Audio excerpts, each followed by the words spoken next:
SwoleBenji here. Today I'm going to talk to you about territory standing and what it is, what levels you should put into territory standing, and all of that fun stuff right here, right now. Let's do this.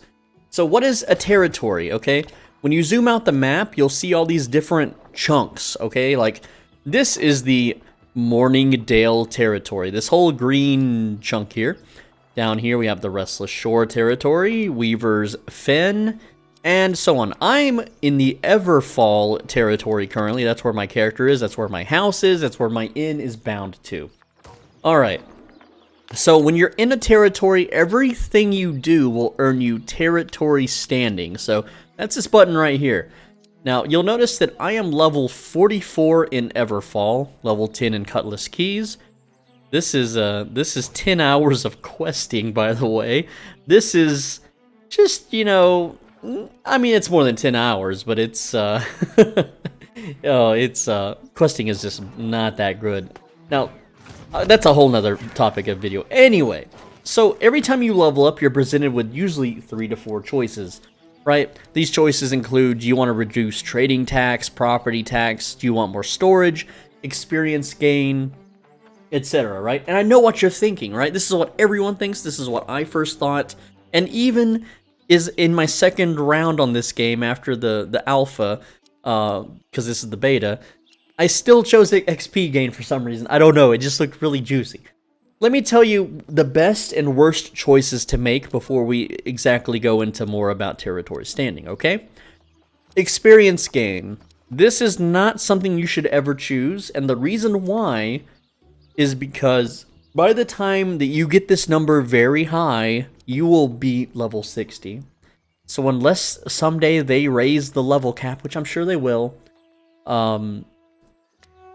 it's not of any use to you. And even if they did raise the level cap, they're not going to add level 65 mobs in Everfall, for example, right? Because Everfall is a newbie zone. It goes up to about level 25, 35 tops. Apparently level 35 over here. I have not seen level 35 mobs there. That's interesting, but that's pretty cool. So, do not pick XP gain if given the choice, alright? The number one thing that you should choose, if ever prompted, is storage. Always choose storage over anything else, and here's why. Alright? So this game is extremely heavily craft dependent. Maybe years down the line, or maybe months, depending on how active the player base is, crafting will be like a second thought, like a hobby of sorts, because the world will be established and there will already be crafters that run the world and have plenty of supplies for everyone and everything. But by having a bigger storage shed, this opens you up to having more possibilities and avenues of earning, okay? Because if you can store more stuff, you can go to the little mission board over here, and you will have more materials stockpiled away to quickly and easily complete these missions. Like stone brick, boop, look at that. I had 20 stone brick inside my storage. Look at that, I just earned 1,400 experience immediately. Energizing light ration, I'm pretty sure I have that somewhere. Maybe it's in the market. Fish oil, I definitely have that. There we go. 1,400 XP. 20 weak potions. Definitely have that in my stash. 25 rugged leather. Definitely have. You see? Look at that. I just earned more experience than a quest giver or a questie would give you in like an hour's time. And all because I have a big stash just full of loot, okay? Just full of stuff. And not only that, but because my stash is so big and robust, I can decide to pick up a new hobby of my own. Like, look at all this. I have 21 pounds of jewels in here. I can start leveling jewel crafting if I wanted. I mean, just, the possibilities are endless. I've got 55 pounds of potions that I can sell or wait until the board has a mission for. 20 pounds of food. 156 pounds of smelting materials. Okay, smelting materials are really heavy and they're really useful. Without having a large storage, you will not be able to store that many things. Like, you start out with 500, I think. Or maybe just 1,000. I think it might be 1,000, actually. The point is that I have nearly double the storage, not quite, but nearly double the storage of someone who does not have any reputation with the town. And the only other way to increase storage is to build these chests in your house, okay? So like, so I go in here and there's people talking. I can't control that. Here's a storage chest. I can access the storage from the house, which is pretty cool. And having 2 chests per house increases the size limit, okay? So you should always choose storage. It's the best choice. But let's go over the other choices now, okay? Territory standing, we go to Everfell. Trading tax. Okay, this one's not that great unless you are selling a very high big ticket item, or if in the future there is severe massive inflation and like everything costs $1 million. I doubt that. But trading tax. So like say I go and buy 1,000 coins worth of linen, right? Well, I'm gonna have to pay a percentage of what I paid the market. It's a coin sink essentially, and when you put something up for sale, you have to pay a small percentage. It's like 5% or 3.5. I forget the amount, but it's already a small amount, and you're decreasing that teeny tiny amount by 5%. Okay, so if I were to pay 5 coins, all right, hear me out, 5 coins to put a sell order on the market, and then I pick this one. That 5 coins I had to pay now becomes 4.75 coins. Wow, I saved 0.25 coins on my trade. It's not, like, even if you ramp this up to 50%, it would only be 2.5 coins instead of 5, okay? That's 10 levels. 10 levels that you could be putting into storage, bro. Like, come on. Property tax. Let me show you about property tax, because I am a homeowner. I wish I could shoot my stuff around the house. That would be so funny. But okay, so taxes are every friggin' week, and my house in particular, the taxes are 500 coins. I've only put a few points into lowering property tax. It looks like a high amount because it is a high amount. I've only put, I think, maybe 2 or 3 times into here. I don't know exactly how many. But just those few levels have dumped this down by nearly 30%. So, that means every 3 weeks I basically get a week for free.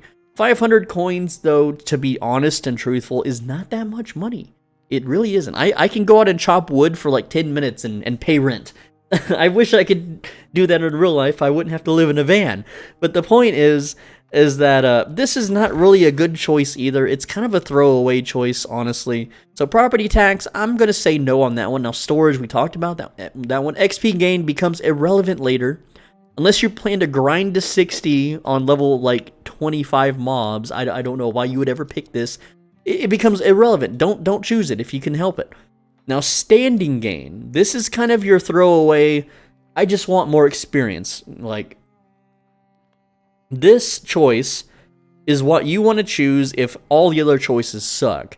Alright, and what this does is every time you do anything in Everfall, you gain territory standing.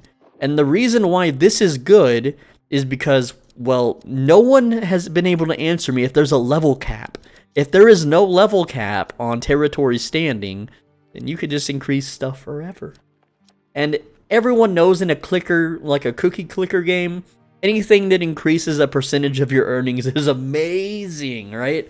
But the thing with territory standing is it also applies to your peacock score, which is, for house owners, the score that allows your house to be the Chad house and be the house that everyone can see.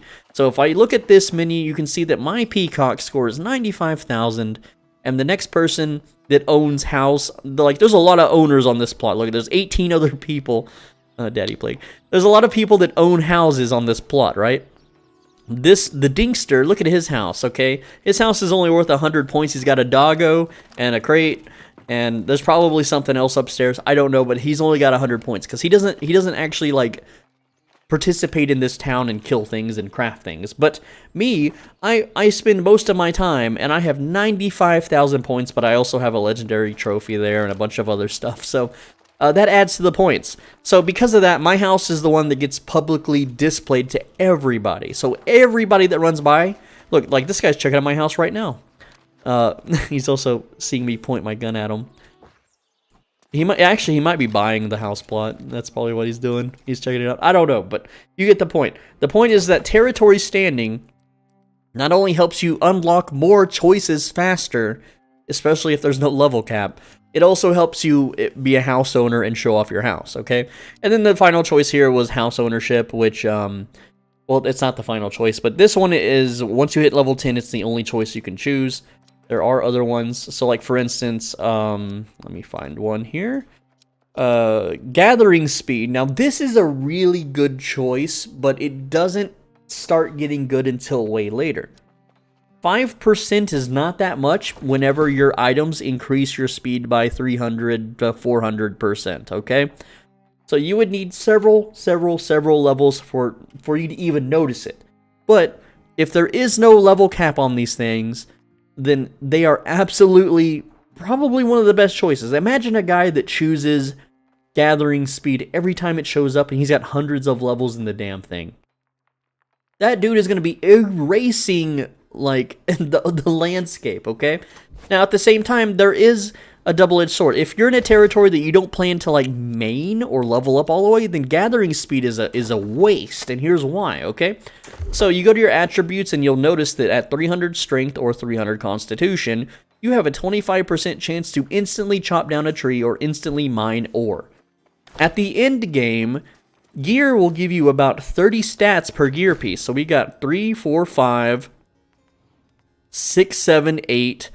8 gear slots, 9 if you count the shield, if you're a sword and shield user. So that's 8 times 30, you know, that's 240 stats. So that means you put 30 into con, you put 30 or 25 into con, 25 into strength. You use your, well, no, the math is that you would add more than that, but you get the point. Basically, you can run around with a janky gathering build that has max strength, max constitution, and you can just go around deleting trees and mining ores. Now, skinners and harvesters, you know, they don't get to do the instant thing. That's when gathering speed is still actually pretty useful. And I'm invisible in my house, but I can still check people out. That's kind of funny. Anyway, so that's territory standing. Everything you do in the territory earns things: questing, crafting, killing, fishing, gathering, all of it.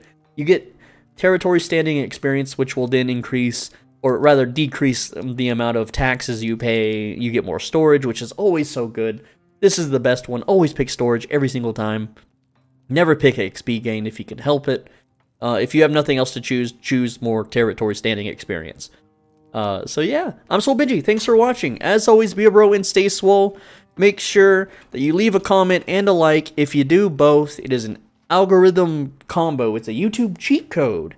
And 72% of you aren't subscribed. That's like the magic number. What is up with that? Please hit the subscribe button. It's completely free. You'll miss out on all these cool tips if you don't. I make a video every single day for New World. I'm an official content creator for Amazon, apparently. They sent me in a nice little email about that. So please hit the subscribe button and share it if you found it useful. I will see you in the next video. Take care, lads. My guy's gonna go to bed. See you later.